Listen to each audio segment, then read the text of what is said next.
Hey folks, wanted to give my take on the iPhone 14 event, specifically coming from an iPhone 13 Pro user.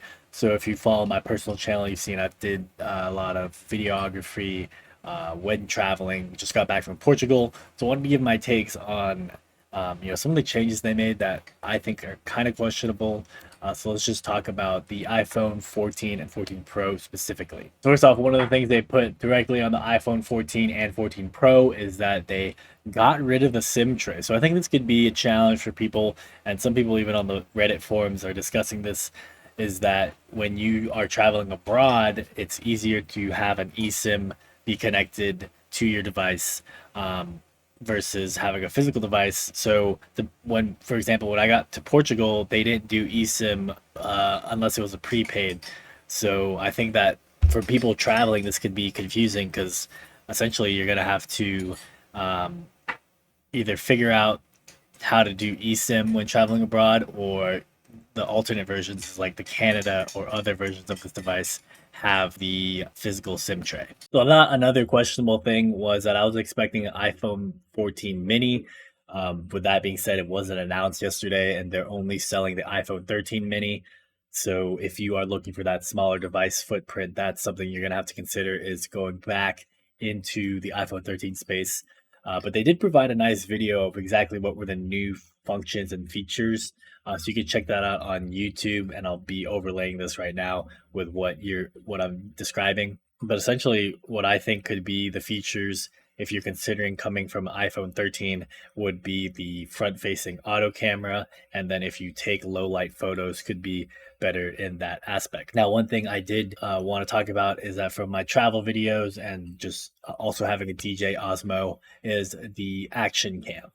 So one thing I noticed already on the iPhone 13, 13 Pro is that they have a really good job at stabilizing some footage, but with the marketing material that they put out and even here on the website, they seem to allude that there's some kind of better type of gimbal like performance, which they showcased in the Apple 14 event. I'm interested to see what the actual recordings would be like, but that could be another feature that could help push people over the edge. Now, specifically coming from an iPhone 13 Pro, I think that that could be something that I would consider, and I'd probably sell this device or give it to a friend or family. And really, what I was interested in is because I take a lot of videography, is that that could be primarily the main reason that I upgrade.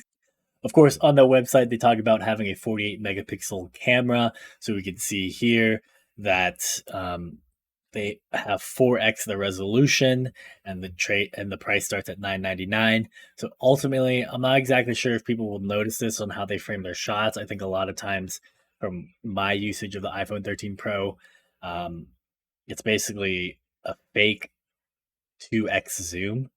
I don't really typically reframe my shots, but it could help with Instagram posts or stories when zooming in.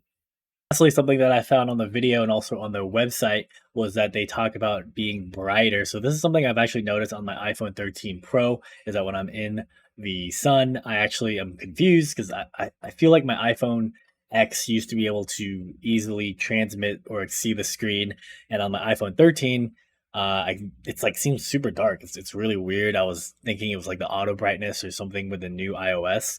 I don't exactly know if it's like they purposely made it not as bright or something, but according to this, the iPhone 14 Pro, you could see better in the sun. So that could be another feature of why you want to upgrade.